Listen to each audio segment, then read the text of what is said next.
एक बार फिर से मेरे YouTube चैनल इनफाइनाइट मैथमेटिक्स में आपका स्वागत है। इसके प्रीवियस लेक्चर में यानी लेक्चर नंबर 2 में हम क्वाड्रेटिक इक्वेशन के बारे में हम डिस्कस कर रहे थे कि किस इक्वेशन को क्वाड्रेटिक बोलेंगे, किसको नहीं बोलेंगे, उसको हमने डिस्कस किया था। और उसके बाद फिर अगर कोई इक्वेशन दिया है तो उसके जो वेरिएबल उसके दिया होंगे, वेरिएबल की वैल्यू दिया होगा, और ये वेरिएबल जो है वेरिएबल की वैल्यू इस इक्वेशन के रूट्स होंगे कि नहीं होंगे, वो हमने यहाँ पे डिस्कस किया था। तो उसमें हमने देख रहे थे कि उन वैल्यू को इक्वेशन में पुट कर रहे थे। पुट करने के बाद अगर वो ट्रू होता था तो उसके रूट्स होंगे, अगर ट्रू नहीं होता था तो रूट्स उसके नहीं होंगे। तो ऐसे 2-3 एग्जाम्पल हमने लिया तो उसमें समझाया था। तो अब आज के इस लेक्चर में हम पढ़ेंगे कि एक क्वाड्रेटिक इक्वेशन को किस तरीके से सॉल्व किया जाता है, डिफरेंट मेथड्स क्या होते हैं, कौन सा इजी मेथड होता है, इन सब सारे इक्वेशन को उसमें हम सॉल्व करेंगे। तो चलिए आज के क्लास स्टार्ट करते हैं कि एक क्वाड्रेटिक इक्वेशन का सॉल्यूशन कैसे निकालते हैं। ठीक है, तो उसके देखिए 3 डिफरेंट मेथड होते हैं, लेकिन अगर बोर्ड्स में देखा जाए तो बोर्ड्स में केवल हमारे पास 2 ही मेथड है। वो 2 मेथड्स क्या है उसको हम जो है यहाँ पे सॉल्व करके आपको सिखाते हैं। तो पहला मेथड इसमें होगा, यहाँ पर लिख दे सॉल्यूशन ऑफ क्वाड्रेटिक इक्वेशन, यानी द्विघात समीकरण का हल। सॉल्यूशन ऑफ क्वाड्रेटिक इक्वेशन यानी द्विघात समीकरण का हल। द्विघात समीकरण का हल। ठीक है, द्विघात समीकरण का हल कौन कौन से मेथड से हम लोग पढ़ेंगे। यहाँ पर हमारे पास बेसिकली जो है वैसे होते तो 3 मेथड तो होते हैं, लेकिन हम आपको तीनों मेथड सिखाते हैं कि करके। तो जो बोर्ड्स में होगा बोर्ड के पॉइंट ऑफ व्यू से, बाकी जो बोर्ड्स में नहीं होगा हम पहले आपको बता देंगे। देयर आर 3 यहाँ पर लिख देते हैं, देयर आर 3 TH, यहाँ पे 3 मेथड्स होते हैं। ठीक है, there are 3 method to solve, 3 method to solve a quadratic equation. ठीक है, तो हमारे पास 3 मेथड है क्वाड्रेटिक इक्वेशन को सॉल्व करने का। तो इसमें जो पहला मेथड होता है, पहला मेथड जो कि हमारे बोर्ड में है, इसको बोले फैक्टराइजेशन मेथड। क्या बोलते हैं? Factorisation method. क्या बोलते हैं इसको? Factorisation method. और हिंदी में इसको क्या बोला जाता है? गुणनखंड, गुणनखंड विधि। फैक्टराइजेशन मेथड मतलब गुणनखंड विधि। और दूसरा जो है ये हमारे बोर्ड्स में है। ठीक है, ये हमारे बोर्ड में है। और ये भी है quadratic equation by quadratic formula. Quadratic formula, quadratic formula. ये क्वाड्रेटिक फार्मूला जो है एक मैथमेटिशियन ने बनाया था, इसका इजाज़ किया था, इसकी खोज की थी। उनका नाम क्या था? श्रीधराचार्य विधि। क्या था? किस मैथमेटिशियन का नाम क्या था? श्रीधराचार्य।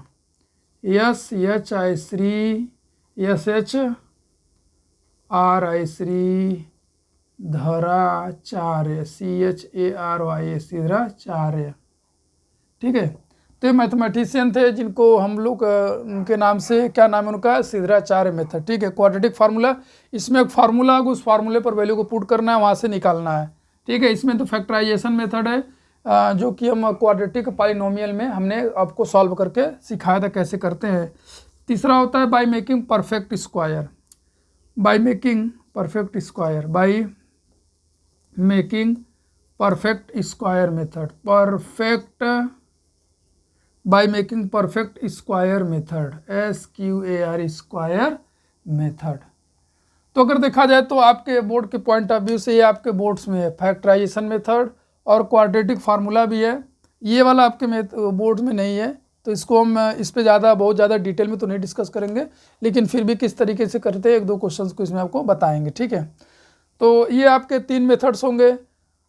तो कौन कौन से मेथड्स होंगे? फैक्टराइजेशन जिसको बोलते हैं गुणनखंड विधि, और क्वाड्रेटिक फार्मूला, और तीसरा क्या है? By making perfect square method, यानी पूर्ण वर्ग बनाकर हल करना। क्या इसका हिंदी में?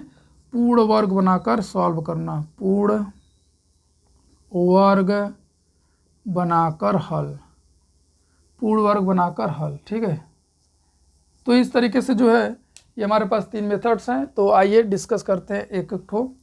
तो ये जो फैक्टराइजेशन मेथड है उसमें आपका पॉलिनोमियल में हमने जो फैक्टराइजेशन ऑफ क्वाड्रेटिक पॉलिनोमियल था उसमें हमने बताया था वो क्या है, उसको एक बार फिर से डिस्कस कर लेते हैं। तो चलिए स्टार्ट करते हैं। तो इसको इमेज कर देना है। ठीक है, आई होप आपने नोट कर लिया होगा। तो अब यहाँ पर पहला जो मेथड हमारा क्या है? फैक्टराइजेशन मेथड, जिसको हम क्या बोलते हैं? गुणनखंड विधि। इसमें क्या करते हैं कि पहले हम उसको स्टैंडर्ड फॉर्म में लिखेंगे, इक्वेशन को क्या करेंगे? स्टैंडर्ड फॉर्म में लिखेंगे। First right the equation in standard form. तो पहला मेथड क्या होगा हमारा? पहला मेथड फैक्टराइजेशन मेथड। ठीक है, फैक्टराइजेशन मेथड, फैक्टराइजेशन मेथड। ठीक है, फैक्टराइजेशन मेथड हिंदी में क्या बोलेंगे इसको? गुणनखंड विधि। क्या बोलेंगे इसको? गुणनखंड विधि। ठीक है, तो इस मेथड में जैसे पहले इक्वेशन को क्या करना पड़ता है? स्टैंडर्ड फॉर्म में लिखना पड़ता है, उसके बाद इसको सॉल्व करना पड़ता है। ठीक है, तो चलिए एक एग्जांपल लिया जाए। पहला एग्जांपल, जैसे हमारे पास क्या है कि एक छोटा सा एग्जांपल लिया जाए, x square plus 5x plus 6 is equal to 0। हमारे पास क्या एक इक्वेशन है जो कि स्टैंडर्ड फॉर्म में है, यानी कि पहला एक्स स्क्वायर का टर्म होगा, दूसरा क्या होगा? एक्स वाला टर्म होगा, और तीसरा क्या होगा? कांस्टेंट टर्म होगा। ठीक है, तो अब आपको करना क्या है कि स्टैंडर्ड फॉर्म में लिखने के बाद जिसका कोफिशिएंट अब आपके उसमें नहीं गिवन है तो आप वहाँ पे क्या ले लोगे? यहाँ पे 1 ले लोगे। ठीक है, ऐसे 1 multiplied by x square plus 5x plus 6 is equal to 0। ठीक है, स्टैंडर्ड फॉर्म में लिखेंगे, और जो टर्म अब्सेंट होगा उस टर्म को भी लिखेंगे, और जिसका कोफिशिएंट नहीं वहाँ पे 1 से मल्टीप्लाई कर देंगे। ठीक है, तो आप यहाँ पर करना क्या है? जिसे हमने क्वाड्रेटिक पॉलिनोमियल में बताया था द्विघात बहुपद में, कि जो कांस्टेंट टर्म है उसका कांस्टेंट टर्म का किसके साथ मल्टीप्लाई करते हैं? एक्स स्क्वायर के साथ। तो यहाँ पर भी यही आपको करना। ठीक है, तो 6 का किस में मल्टीप्लाई करेंगे? 1 में। ठीक है, तो 6 का किस में मल्टीप्लाई कर दिया हमने? 1 में। तो ये मैं मेथड आपको बता रहा हूँ, इसको आप थोड़ा सा बोर्ड में ऐसे नहीं करेंगे, लेकिन ये कि इन दोनों का आपस में मल्टीप्लाई किया, 6 मल्टीप्लाई 1 इज इक्वल टू 6। आपको साइन अभी नहीं देखना है कि इसका चिन्ह क्या है, इसका चिन्ह क्या और क्या लाना है। ठीक है, ये आपको भी नहीं देखना है। तो क्या किया कि 6 का 1 में मल्टीप्लाई किया, कितना आ गया? 6 आ गया। ठीक है, अब ये जो मल्टीप्लिकेशन के बाद जो नंबर आया इसको 2 पार्ट्स में डिवाइड करना है। कितने पार्ट्स में डिवाइड करना है? 2 पार्ट्स में। और वो दोनों पार्ट्स का जो सम होगा या डिफरेंस होगा उसका वैल्यू क्या किसके इक्वल होना चाहिए? 5 के इक्वल होना चाहिए। ठीक है, एक बार फिर से पहले क्या किया कि इन दोनों का मल्टीप्लाई किया, मल्टीप्लाई करने के बाद क्या हमारा? 6 आया। एक नंबर जो आया 6, इसको क्या करना है? हमको फैक्टराइज करना है, इसके 2 पार्ट्स, इसको 2 पार्ट्स में डिवाइड करना है, और वो जो दोनों पार्ट्स होंगे उन दोनों पार्ट्स का सम करने से या डिफरेंस करने से वो एक्स का कोफिशिएंट आना चाहिए। ठीक है, एक्स का कोफिशिएंट आना चाहिए। तो चलिए जल्दी जल्दी हम क्या पर कर लेते हैं। तो क्या होगा कि देखिए 6 और 1 हो गया, फिर क्या हो सकता है? 3 × 2 हो सकता है, इज इक्वल टू क्या हो गया आपका? यहाँ पे 6 आ गया। ठीक, तो यहाँ पर हम समझाने के लिए लिख रहे हैं केवल, यहाँ पर क्या करेंगे? फैक्टर लिख देंगे, यहाँ पर ऐड, और यहाँ पर क्या लिख देंगे? सब्ट्रैक्ट। ठीक है, तो फैक्टर हमारे पास क्या है? एक 6 और 1 हो गया, मल्टीप्लाई करने पर 6 आएगा, एक 3 और क्या हो गया? 2 हो गया। ठीक है, ये थोड़ा सा मेथड है, आप इसको समझिए। ऐड करने पर क्या आएगा? 7, और माइनस करने पर क्या आएगा आपका? 5 आएगा। ठीक है, और इनको ऐड करने पर कितना आएगा? 5, और इनको मल्टीप्लाई सब्ट्रैक्ट करने पर कितना आएगा? 1 आएगा। ठीक है, तो ऐड करने पर तो 7 आएगा, सब्ट्रैक्ट करने पर क्या हो सकता है? एक +5 भी आ सकता है और -5 भी आ सकता है। तो आप यहाँ पर देखिए 1 में से 6 को सब्ट्रैक्ट करेंगे तो माइनस आएगा, और 6 को 1 में से सब्ट्रैक्ट करेंगे तो प्लस आएगा। तो हमको यहाँ पर क्या करना है कि ग्रेटर नंबर में से स्मॉलर को माइनस करना है। ये जो सब्ट्रैक्शन वाला है, यहाँ पर ग्रेटर में से स्मॉलर को माइनस करना। ठीक है, और ऐड में तो कोई प्रॉब्लम नहीं है। तो आपको ये नहीं सोचना है कि 1 में से सब्ट्रैक्ट करना है कि 6 में से, तो आपको ग्रेटर नंबर से स्मॉलर नंबर को क्या करना? सब्ट्रैक्ट करना। ठीक है, तो यहाँ पर देखिए एक्स का कोफिशिएंट क्या है? 5 है, तो अब x का कोफिशिएंट 5 है तो हमारा ऐड करने पर भी 5 आ रहा है, किन किन को, 3 और 2 को, और यहाँ सब्ट्रैक्ट करने पर भी 5 आ रहा है, किसको, 6 और 1 को। जब ऐसा सिचुएशन मिले कि किन्हीं दो फैक्टर को ऐड, एक फैक्टर को ऐड करने पर नंबर मिल रहा है और दूसरे को सब्ट्रैक्ट करने पर नंबर ये मिल रहा है 5, ये x का जो कोफिशिएंट है, तो उस केस में आपको साइन का ध्यान रखना पड़ेगा कि यहाँ पर प्लस है और यहाँ पर क्या है, यहाँ भी प्लस है। जब +1 + 6 का मल्टीप्लाई करेंगे तो कितना होना चाहिए, प्लस होना चाहिए, ठीक है। तो जब प्लस का प्लस में मल्टीप्लाई होता है तो 6 आता है, तो उस केस में आपको क्या करना है कि जो दोनों फैक्टर होंगे या दोनों फैक्टर माइनस में होंगे या दोनों फैक्टर क्या होंगे, प्लस में होंगे, ठीक है। तो अब यहाँ पर दोनों मल्टीप्लाई करने पर प्लस आ रहा है तो दोनों फैक्टर क्या होंगे, या इधर प्लस होंगे और क्या होंगे, माइनस में होंगे। तो अगर मान लीजिए इन दो फैक्टर को हम लेते हैं तो 6 में से 1 को माइनस करना पड़ेगा, यानी कि एक प्लस एक माइनस लेना पड़ेगा।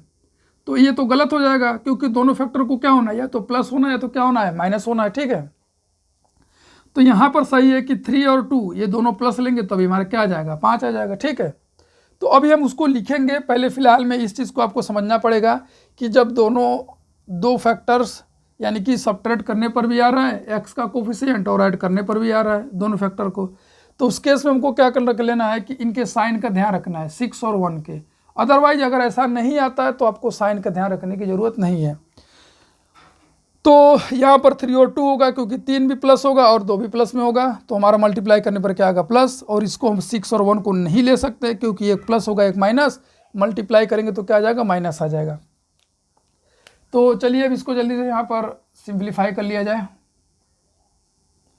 तो हो जाएगा x² प्लस, ब्रैकेट में आप हमेशा लिखेंगे 3, यहाँ का जो साइन होगा यहाँ लिखेंगे और ब्रैकेट में लिखेंगे है, तो एक 3x हो जाएगा, दूसरा कितना होगा 2x प्लस 6 = 0। तो यहाँ से x² प्लस यहाँ हो जाएगा आपका 3x और यहाँ पर कितना आ जाएगा 2x प्लस 6 = 0।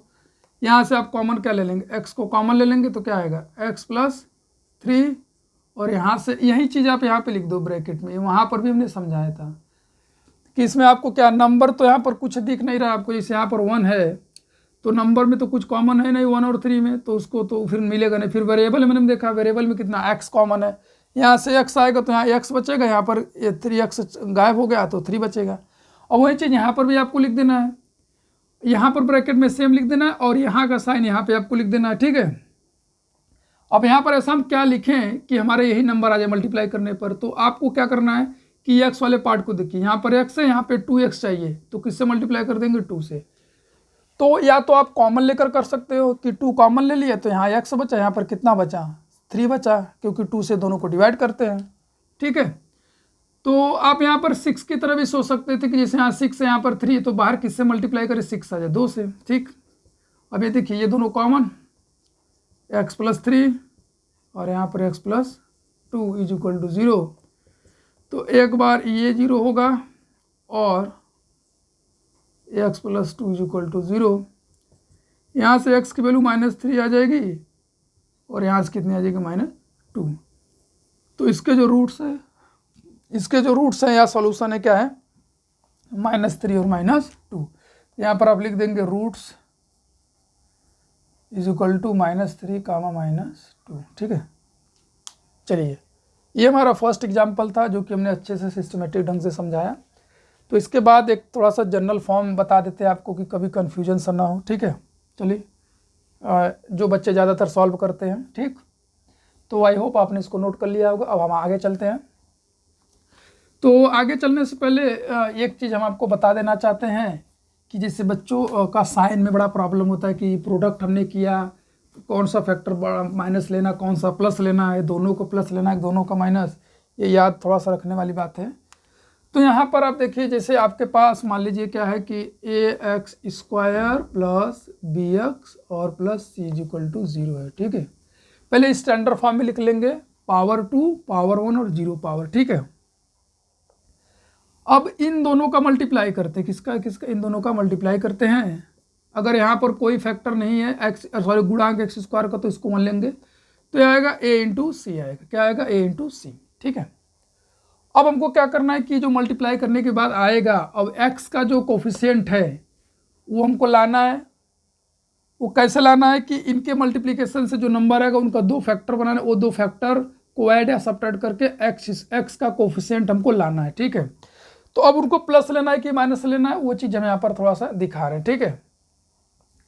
तो यहाँ पर लिखेंगे साइन,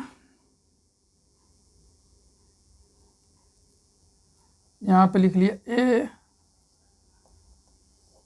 यहाँ पे लिख लिया सी,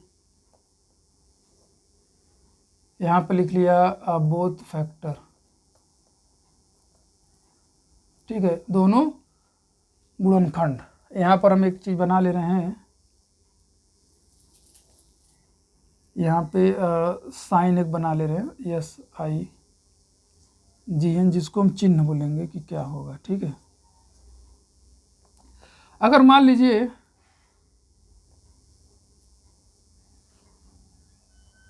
ए का चिन्ह आता है प्लस में और इसका भी क्या है, साइन प्लस है, ए और सी दोनों का साइन प्लस है, तो जो मल्टीप्लाई करने पर आएगा वो क्या आएगा, हमारा प्लस आएगा, ठीक है। और यहाँ पर बी का साइन ले लेते हैं, ठीक है, साइन ऑफ बी, यहाँ पर बी का साइन ले लेते हैं, बी भी ले लेते हैं तो थोड़ा सा सही रहेगा। उसके बाद यहाँ पर ले लेंगे बोथ फैक्टर्स, दोनों का फैक्टर, बोथ फैक्टर्स। ये आप थोड़ा सा सही से देखिए, इसमें आपको दिक्कत नहीं आएगा। साइन ऑफ बोथ फैक्टर, तो अगर ये दोनों प्लस में है और बी का भी साइन क्या है, प्लस में है, ठीक है, ये दोनों प्लस में है और बी का भी साइन प्लस में है, तो देखिए बी का अगर साइन प्लस में है तो जो बोथ फैक्टर होंगे वो क्या होंगे, सेम साइन के होंगे, बोथ ऑफ सेम साइन, क्या होगा, बोथ ऑफ सेम साइन, यानी कि या तो दोनों प्लस में होंगे या तो दोनों क्या होंगे, माइनस में होंगे, ठीक है। इस बात को आपको समझना होगा कि अगर मान लीजिए ए का साइन प्लस में है, सी का साइन प्लस में है और बी का भी साइन क्या है, प्लस में है, तो उसमें जो दोनों फैक्टर होंगे वो क्या होंगे, या तो दोनों प्लस होंगे या तो दोनों क्या होंगे, माइनस में होंगे, ठीक है। लेकिन यहाँ पर एक बात आपको ध्यान रखना है कि अगर मान लीजिए अब इनका अगर मल्टीप्लाई करेंगे तो क्या होगा, इनका मल्टीप्लाई करेंगे तो क्या होगा, प्लस आएगा, और बी का साइन प्लस में है, तो प्लस में तो हमको उन दोनों फैक्टर को ऐड या सब्ट्रैक्ट करना होता है, तो ऐड करने पर प्लस ही आना चाहिए, ठीक है। तो यहाँ पर दोनों फैक्टर बोथ फैक्टर क्या होंगे, दोनों का साइन क्या होगा, प्लस में ही होगा, दोनों क्या होंगे हमारे, प्लस में ही होंगे, ठीक है। ये बात आपको याद रखना है। अगर मान लीजिए ये दोनों माइनस में हो गए, ठीक है, ये दोनों क्या है, माइनस में, तो गुणा मल्टीप्लाई करने पर क्या, यहाँ पर अभी भी क्या है, प्लस में रहेगा, ठीक है, अभी भी ये साइन क्या है आपका, प्लस में है, और ये दोनों फैक्टर क्या है, माइनस में, ए और सी का साइन कितना है, माइनस में है, और जो बी है हमारा उसका भी साइन क्या है, प्लस में है। तो अगर देखिए इसका साइन प्लस में है और ये दोनों माइनस में आ गया, तो जो हमारे बोथ फैक्टर होंगे वो क्या होंगे, या तो दोनों माइनस में होंगे या तो दोनों क्या होंगे, प्लस में, क्योंकि बी का क्या वैल्यू आ रहा है, प्लस आ रहा है, ठीक है। एक प्लस एक माइनस नहीं हो सकता, ठीक है।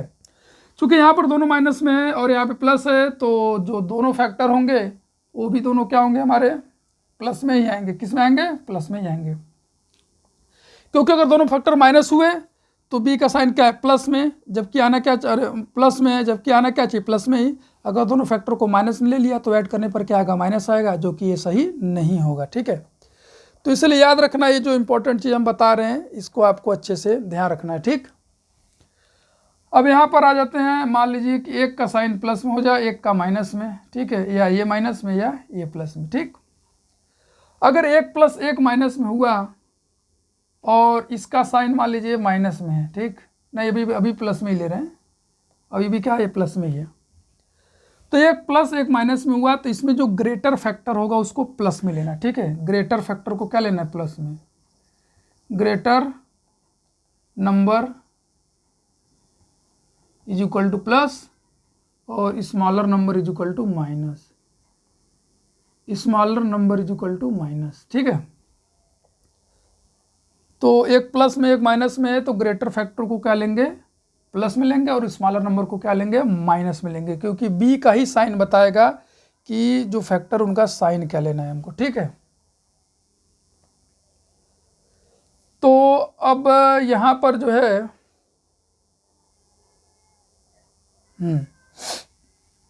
एक माइनस एक प्लस और अभी भी प्लस है, तो वही काम यहाँ पर भी रहेगा कि इस ग्रेटर नंबर को प्लस में लेना और स्मॉलर नंबर को क्या लेना, माइनस में लेना, ठीक है। अभी तो हमने प्लस प्लस के लिए डिस्कस किया हुआ है कि बी का जब पूरा वैल्यू प्लस है और ए और सी का वैल्यू क्या है, एक प्लस एक माइनस, दोनों प्लस दोनों माइनस, तब के लिए। ठीक है, तो अब यहाँ पर भी जल्दी से हम बना लेते हैं ए सी बी और यहाँ पर फैक्टर का साइन। ठीक है, अब बी की साइन को माइनस में थे, बी वाला साइन क्या लेते हैं माइनस में, ये भी माइनस में, ये भी माइनस में। ठीक, और ये दोनों हमने प्लस में ले लिया। ठीक है, अगर ये दोनों प्लस में है और ये माइनस में आ रहा है तो इसका मतलब क्या है कि इसमें से जो जिसे प्लस है, तो अब देखिए मल्टीप्लाई करने पर माइनस आना चाहिए, बेसिकली मल्टीप्लाई करने पर क्या आना चाहिए, माइनस में आना चाहिए। तो इसमें अब यहाँ पर भी देखिए दोनों का ए और सी का साइन क्या है, आपका प्लस में है, और यहाँ पर बी का साइन क्या है, माइनस में। तो इसका मतलब ऐड या सब्ट्रैक्ट करने पर क्या आना चाहिए, माइनस आना चाहिए। तो इसका मतलब जो ग्रेटर फैक्टर होगा, यानी इसमें दोनों जो फैक्टर होंगे, फैक्टर ऑफ साइन, इसमें जो दोनों ही फैक्टर होंगे माइनस में आना चाहिए ना। तो बोथ फैक्टर निगेटिव, दोनों फैक्टर क्या होना चाहिए, निगेटिव में आएगा। ठीक है, बोथ फैक्टर क्या होना चाहिए, निगेटिव, क्योंकि दोनों निगेटिव होंगे तो मल्टीप्लाई करेंगे तो प्लस में आ जाएगा और ऐड करेंगे तो क्या आ गया यहाँ पे, माइनस में आ जाएगा। ठीक है, अब इसमें से एक माइनस हो गया, दूसरा क्या हो गया, प्लस हो गया। एक माइनस हो गया, दूसरा क्या हो गया, प्लस हो गया। तो उस केस में क्या करेंगे, अब देखिए एक माइनस एक प्लस मल्टीप्लाई करेंगे तो क्या आएगा, आपका माइनस आएगा, और यहाँ बी का वैल्यू कितना है, माइनस है। तो इसमें से एक की वैल्यू को माइनस लेना, दूसरों को क्या लेना है, प्लस। तो ग्रेटर वाला क्या होगा, जो ग्रेटर नंबर होगा, ग्रेटर का साइन लेंगे माइनस और स्मॉलर का साइन क्या लेंगे, प्लस में लेंगे। ठीक है, ग्रेटर का साइन माइनस और स्मॉलर का साइन प्लस। ठीक, अब यहाँ पर ये प्लस हो जाए, ये माइनस हो, तो वही चीज़ है फिर से कि ग्रेटर का जो साइन होगा, ग्रेटर का यहाँ पर जो है ग्रेटर का साइन माइनस लेंगे और स्मॉलर का साइन क्या लेंगे, प्लस में ले लेंगे। ठीक है, एक बार जल्दी से फिर से रिकैप कर लेते हैं। जब दोनों का साइन प्लस है, ए और सी का साइन प्लस है और बी का भी साइन प्लस है, तो इसका मतलब क्या हुआ कि दोनों फैक्टर को हमको क्या लेना पड़ेगा, प्लस में लेना पड़ेगा। अगर हम फैक्टर प्लस में नहीं लेंगे तो ऐड करने पर आपका साइन बी का चेंज हो जाएगा, तो इसलिए दोनों फैक्टर को क्या ले लिया, प्लस ले लिया। ठीक है, अब यहाँ पर दोनों ही माइनस हो गए, मतलब ये भी माइनस में है और ये भी माइनस में है और बी अभी भी प्लस में है। तो उस केस में भी क्या होगा कि दोनों फैक्टर को हमको क्या लेना पड़ेगा, प्लस में लेना पड़ेगा। अगर प्लस में हम नहीं लेंगे तो ऐड करने पर बी का साइन क्या हो जाएगा, चेंज हो जाएगा। ठीक है, एक प्लस में आ जाएगा, दूसरा किस में आ जाएगा, माइनस में आ जाएगा। अब एक प्लस है और यहाँ पे माइनस है, अब एक प्लस एक माइनस के साथ क्या होगा कि अभी बी का वैल्यू प्लस है। तो देखिए, तो इसमें क्या होगा कि मल्टीप्लाई करने पर माइनस आना चाहिए, ए और सी में मल्टीप्लाई करने पर माइनस आना चाहिए, लेकिन ऐड करने पर प्लस। तो तभी हो सकता है जब ए ग्रेटर वाला साइन जो हमारा क्या हो, प्लस हो, और स्मॉलर वाला साइन क्या हो, माइनस हो, क्योंकि ग्रेटर नंबर प्लस होगा तो बी का जो कोफिशिएंट है वो प्लस में रहेगा। ठीक, तो ये दोनों सेम है, ये वाला जो दोनों केस है दोनों सेम है। ठीक, अब अगर दोनों का प्लस प्लस हुआ और बी का माइनस है तो यहाँ पे माइनस हो जाएगा। अब एक प्लस एक माइनस है और ये बी माइनस है तो क्या हो जाएगा, माइनस और प्लस। तो यहाँ पर आप देख रहे हैं एक चीज़ सिंपल सा कि बी का जब साइन प्लस है और ए और सी का साइन क्या है, अपोजिट है। बी का साइन प्लस यानी एक्स का कोफिशिएंट का, और यहाँ पर जो ए और सी का साइन क्या है, अपोजिट है। तो एक प्लस ले रहा, दूसरा माइनस, यानी बड़ा वाला प्लस दूसरा वाला माइनस।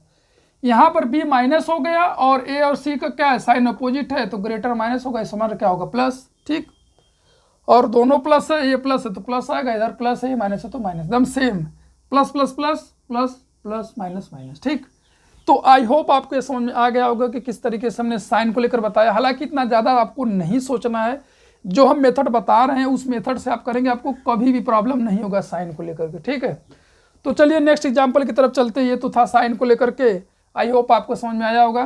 तो इसमें आपको बहुत ज़्यादा दिमाग नहीं लगाना है, लेकिन वही है कि कभी कभी आप ड्यूटी में पूछ सकता है। ठीक है, फिर भी आपको नहीं समझ में आया तो हम हमसे कमेंट सेक्शन में पूछ सकते हैं। तो फैक्टराइजेशन मेथड में हम अभी अब चलते हैं, दूसरा एग्जाम्पल लेते हैं जिसमें कि चीज़ें और भी क्लियर हो जाएंगी। तो आइए सब एकदम अलग अलग एग्जाम्पल लेकर चलते हैं। ठीक है, तो पहला बता दिए थे, अब देखिए सब प्लस में था। अब दूसरा एग्जाम्पल लेकर चलते हैं। सेकेंड एग्जाम्पल क्या होगा आपका, एक्स स्क्वायर, मान लीजिए 4x² माइनस 11x और माइनस 3 इज इक्वल टू 0। ठीक है, 4 3 जा हो जाएगा 12, पहले स्टैंडर्ड फॉर्म में है बिल्कुल, x² है, x यहाँ पर क्या है 3 है। ठीक है, ये स्टैंडर्ड फॉर्म में है। तो चलिए इसका इसमें मल्टीप्लाई करते तो क्या आएगा, आप पहले मल्टीप्लाई बस करो, क्या आएगा यहाँ पे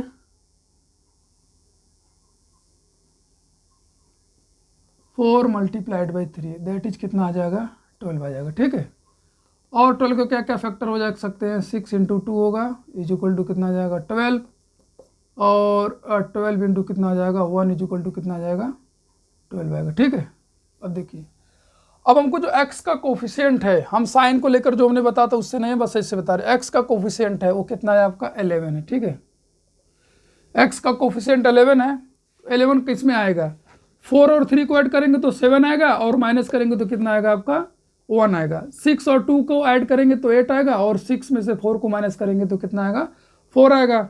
अब 12 को 1 से ऐड करेंगे तो कितना आएगा 13 आएगा, और 12 में से 1 को माइनस करेंगे तो 11 आएगा। यानी कि जो हमारा फैक्टर है ये इसी यही है। ठीक है, ऐसे, ठीक है, एक 12 होगा, दूसरा कितना हो जाएगा 1 हो जाएगा, ये दोनों नहीं होंगे। ठीक है, तो आइए फिर यहाँ से करते हैं, ये तो हम बेसिक आपको रफ बताएं, रफ के लिए। ठीक, तो ये आपका हो जाएगा 4x², इस माइनस को ऐसे रखेंगे, अब 12x में से 1x को माइनस कर देंगे, और यहाँ पर हो जाएगा माइनस इज इक्वल टू कितना हो गया 0। तो आपको ए और इसका साइन देखने की जरूरत ही नहीं। ठीक, 4x² minus 12x plus 1x minus 3 is equal to 0। Simplify हो गया एकदम, फैक्टराइज आराम से। तो यहाँ से आपको नंबर में कितना मिलेगा 4 कॉमन, और x में से x कॉमन, और यहाँ क्या बच जाएगा x, और यहाँ क्या बचेगा 4 3 जा 12।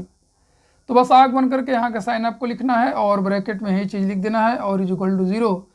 तो 1x चाहिए तो सिंपल सी बात है, यहाँ पर 1 से मल्टीप्लाई कर लीजिए, या आप देख रहे हो अगर कुछ कॉमन नहीं होता तो 1 कॉमन ले लेते हैं। तो एक ब्रैकेट में क्या हो जाएगा x माइनस 3, दूसरे ब्रैकेट में क्या आ जाएगा 4x प्लस 1 इक्वल टू क्या आ जाएगा 0। तो अब ये हो गया हमारा एकदम सिंपल तरीके सॉल्व। क्या है, एक जगह एक बार क्या करेंगे x minus 3 is equal to 0, और दूसरा क्या होगा 4x plus 1 is equal to 0। ये सब क्वाड्रेटिक पॉलिनोमियल में बता चुके हैं जो। ठीक है, यहाँ और करके लिख लीजिएगा, कॉमा या और और 4x plus 1 is equal to 0।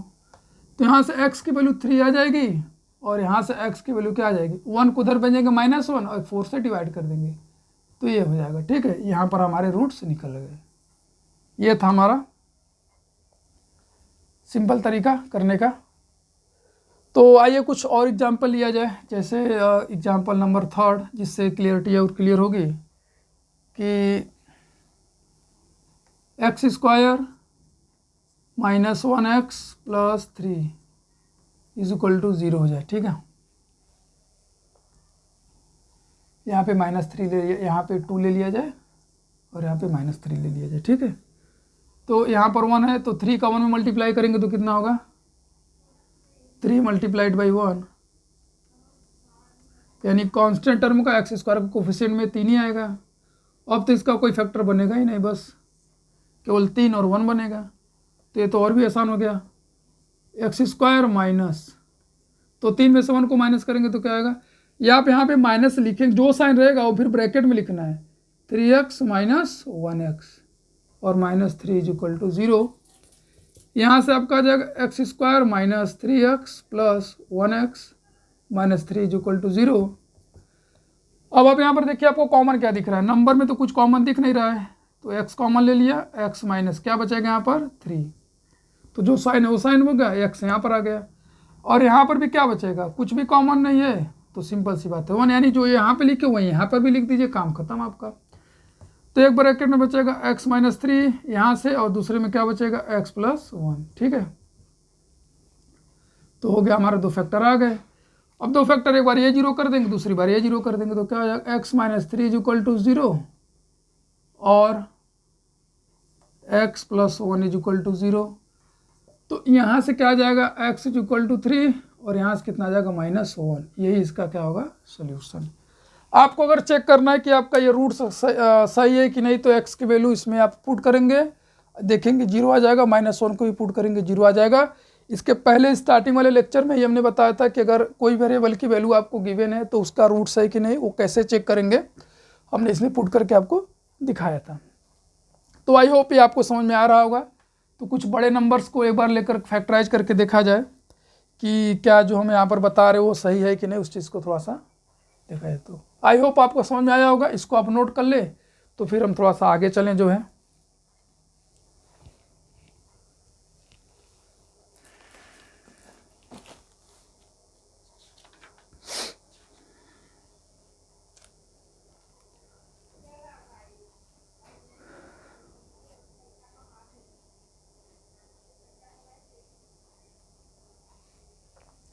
तो आपने नोट कर लिया होगा, इसको रेज करें। अब कुछ थोड़ा सा बड़े नंबर लेते हैं। तो साइन को लेकर आपको परेशान नहीं होना, जिस मेथड से हमने आपको समझा उससे आप सॉल्व करिए। आपको साइन से कोई भी प्रॉब्लम नहीं होनी चाहिए। आप साइन से, क्योंकि साइन बहुत ज़्यादा प्रॉब्लम क्रिएट करता है, तो उससे आपको नहीं लेना, ठीक है। तो आइए हम थर्ड एग्जाम्पल लेते हैं। 6x square minus 6x square minus 6x square minus या plus 40 is equal to 31x। ये है आपका एक क्वाड्रेटिक इक्वेशन, ठीक है। तो यहाँ पर आप देख रहे हैं पहले स्टैंडर्ड फॉर्म में है नहीं, ठीक है। पहले इक्वल टू हमको 0 करना है, तो ये हो जाएगा 6x स्क्वायर प्लस 40 राइट में, तो इसको लेफ्ट में लाएंगे तो इसका साइन चेंज इक्वल टू 0। ये तो पहले इक्वल टू 0 कर लिया। अब ये स्टैंडर्ड फॉर्म में नहीं, तो इसको स्टैंडर्ड फॉर्म में लिखेंगे, जिसको बोलते हैं मानक रूप, कि पहले x स्क्वायर का कोफिशिएंट होगा, उसके बाद x का होगा, उसके बाद x का। मैं स्टार्टिंग बताया था कि पहले इक्वेशन को हम क्या करेंगे, स्टैंडर्ड फॉर्म में लिखेंगे, इक्वल टू 0 हो गया, ठीक है। तो अब आप यहाँ पर देखिए कि अब स्टैंडर्ड फॉर्म में हो गया, तो इन दोनों का कोफिशिएंट x स्क्वायर का क्या है, इसको मल्टीप्लाई करेंगे, इसके साथ क्या आएगा 6 मल्टीप्लाइड बाई 40, दैट इज कितना आ जाएगा आपका 240 आ जाएगा, ठीक है। अब अगर 240 आ गया तो बच्चे क्या करेंगे कुछ कि इसको तुरंत ऐसे फैक्टराइज करेंगे इस तरीके से, मान लीजिए, ठीक है, आप करिए, कोई प्रॉब्लम नहीं है, दिक्कत ही नहीं है, आप इसको कर सकते हैं ऐसे। 2 1 जा 2, 2 2 जा 4 ऐसे करेंगे, फिर 2 6 जा 12 ऐसे करेंगे, फिर 30 आएगा, फिर 2 का 15 आ जाएगा, और 3 से करेंगे 5 आ जाएगा, फिर 5 से 1 करेंगे। आप ऐसे भी कर सकते हैं, क्योंकि स्टार्टिंग में ऐसे ही मिलता है, ऐसे ही किया जाता है। लेकिन उससे पहले आप इतना जैसे इधर टाइम वेस्ट करने से अच्छा है कि हम यहाँ पर आपको एक शॉर्टकट मेथड बताते हैं जो बोर्ड के लिए बिल्कुल सही है। अगर आपको समझ में आता है तो ठीक है, नहीं तो आप इसी तरह से प्राइम फैक्टराइजेशन करके फैक्टर को फाइंड आउट कर लेंगे, ठीक है। तो चलिए चला जाए तब। तो अब हमको 240 को 2 फैक्टर में करना है कि 31 आ जाए। तो अब यहाँ पर आप देखिए, जैसे 6 को क्या लिख सकते हैं आप बताओ, क्योंकि नंबर छोटा नहीं कि हम इसको तुरंत जो है कि वो डिवाइड कर ले 2 पार्ट्स में। आप 6 को क्या लिख सकते हो बताओ। 6 को लिख सकते हो 3 × 2 लिख सकते हो बिल्कुल। और 40 को क्या लिख सकते हो 20 × 2 लिख सकते हो, या 10 × 4 भी लिख सकते हो, 8 × 5 भी लिख सकते हो। जो आपको स्टार्टिंग में समझ में आए कि ये ऐसे कर सकते हो तो आप उसको लिख सकते हो, ठीक। तो ये हो जाएगा 3 × 2 और ये हो जाएगा फिर से 10 × 2। ये हमको फैक्टर करना सिखा रहे हैं डायरेक्टली जो, ठीक है। तो अब आप यहाँ पर और इसको थोड़ा फैक्टराइज कर लीजिए, 3 × 2 मल्टीप्लाइड बाई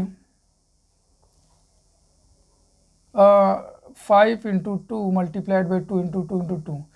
तो आपने देखिए जो यहाँ पर फैक्टर में है तो वही फैक्टर यहाँ पर भी आ गया। तो और क्या फैक्टर हो सकता है यहाँ पर, जिसे यहाँ पर 3 × 2 मल्टीप्लाइड बाई 8 × 5 ऐसे करके कर सकते हैं। तो अब आपको क्या करना है कि बहुत बड़ा फैक्टर बना लेने से दिक्कतें आएंगी कि पेयर बनाना, कि कौन से 2 नंबर को किन का मतलब 2 फैक्टर बनाना, मतलब इस पूरी तरीके से इसको एकदम पूरी तरीके से फैक्टराइज कर देने से यहाँ पर पहुँचना कि 31 किन किन को लेकर आएगा मल्टीप्लाई करने पर है, 2 फैक्टर कौन सा आएगा, वो दिक्कत हो सकता है।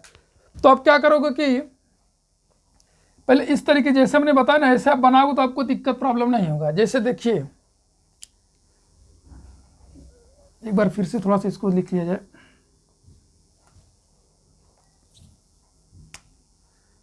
तो क्या क्या यहाँ पर हो सकता है, 3 इंटू कितना हो गया 2, और इसको क्या लिख सकते हैं 8 मल्टीप्लाइड बाई 5।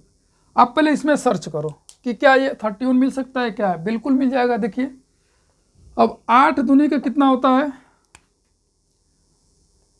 यानी कि इन दोनों को कर लें 8 दूनी का कितना होता है 16, और इन दोनों को कर ले तो कितना होता है 5 3 के 15। तो 15 और 16 को आप जब ऐड करोगे तो कितना हो जाएगा 31 हो जाएगा। कितना हो जाएगा 31। तो आपने देखा कि इसको हमको फैक्टराइज करने से अच्छा था कि पहले हमने इसको 2 पार्ट में डिवाइड किया और इसको भी 2 पार्ट में डिवाइड किया। अगर हमको बहुत बड़ा नंबर नहीं है तब ऐसे हम डिवाइड करके देख लेंगे। ठीक, ये डिवाइड करते ही आप पहले रुक जाइए। अब इसमें आप देखिए कि क्या क्या पॉसिबिलिटी हो सकती है। ठीक है, तो 8 दूनी के 16 और 5 3 के 15, यानी कि 16 और 15 2 फैक्टर आएंगे, तो ये 31 आ गया। ठीक है, ये तो आ गया। अब कुछ बच्चे क्या होंगे कि इसको ऐसे भी चेक करेंगे कि 8 3 कितना होता है 24, और 5 दूनी के कितना होता है 10।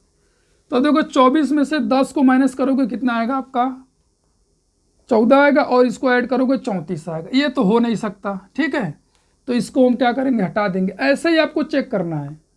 ठीक है, तो बस। और अगर और अभी आपको अगर यहाँ नहीं मिलता तो इसको और फैक्टराइज कर लेंगे ऐसे करके, 4 को किस में 2 पार्ट में डिवाइड कर लेंगे, फिर ऐसे, फिर इसमें हम चेक करेंगे। ऐसे चेक करेंगे कि अब देखो हमको 5 फैक्टर है तो इसको 2 फैक्टर में कंबाइन करना है, तो इनको एक साथ और इनको एक साथ करके करेंगे। तो क्या आएगा 3 दूनी के 6 6 चौके 24। अभी हमने बनाया भी था। ठीक, तो ये हो नहीं सकता। अब इसको आप कंबाइन करके देखेंगे 20, और इसको एक साथ इन तीनों को तो कितना होगा 6, और 6 दूनी के 12 आएगा। तो 12 और 20 तो हो नहीं सकता है, क्योंकि आएगा कितना 32, या तो कितना आएगा 12। तो आई होप आपको समझ में आया होगा कि जिस मेथड से हम सिखाना चाह रहे हैं आपको वही आप करेंगे। तो कोई बच्चा हो सकता है 10 इंटू 4 पहले लिख ले, तो ठीक है आप लिखते रहिए, कोई दिक्कत नहीं है। लेकिन यही है कि उसको इस तरीके से हमको करना है कि 2 फैक्टर हमारे यहाँ पे आ जाए। ठीक है, और वैसे भी देखिए अगर मान लीजिए ऑड नंबर है तो एक, अब ऑड नंबर है तो ऑड नंबर कैसे आता है, या तो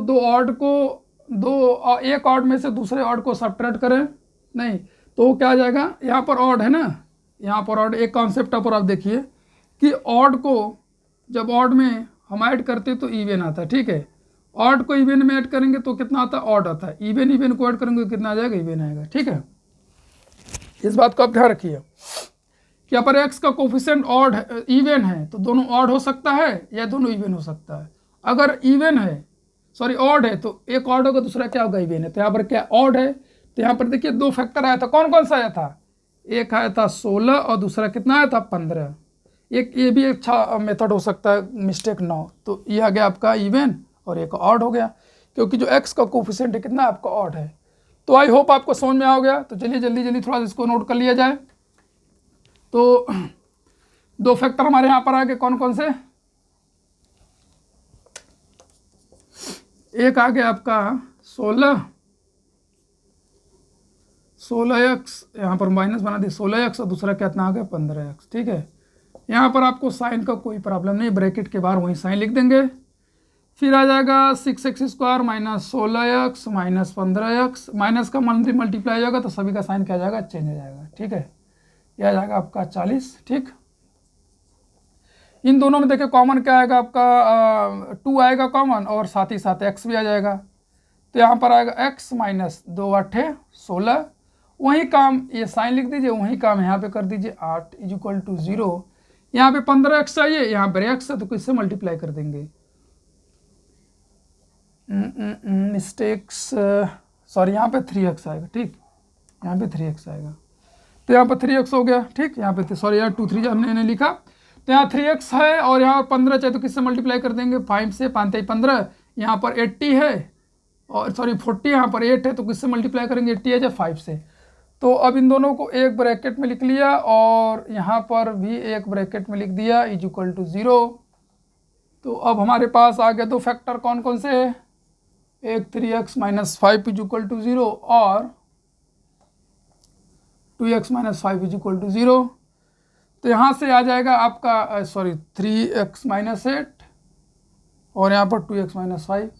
तो इसको सॉल्व करेंगे तो आएगा x = 8/3, 8 चला जाएगा उधर और /3। और यहाँ से 2x है तो 5 को भेजा उधर प्लस और x = कितना जाएगा 5/2 आ गया। यहाँ से हमारे 2 रूट्स आ गए। हालांकि इसमें काफ़ी टाइम लगा तो लेकिन फिर भी जो है कोई बात नहीं। अब हम अब आज के लिए बस लेक्चर नंबर 3 में इतना ही। अब हम मिलते हैं नेक्स्ट क्लास में और एग्जाम्पल लेंगे जिससे आपको उसमें चीज़ों को समझने में और ईजी होगा। तो फिर चलिए मिलते हैं नेक्स्ट क्लास में। आई होप आज का क्लास आपको समझ में आया होगा। तो फिर नेक्स्ट क्लास में और एग्जाम्पल के साथ मिलते हैं। तो जय हिंद, जय भारत।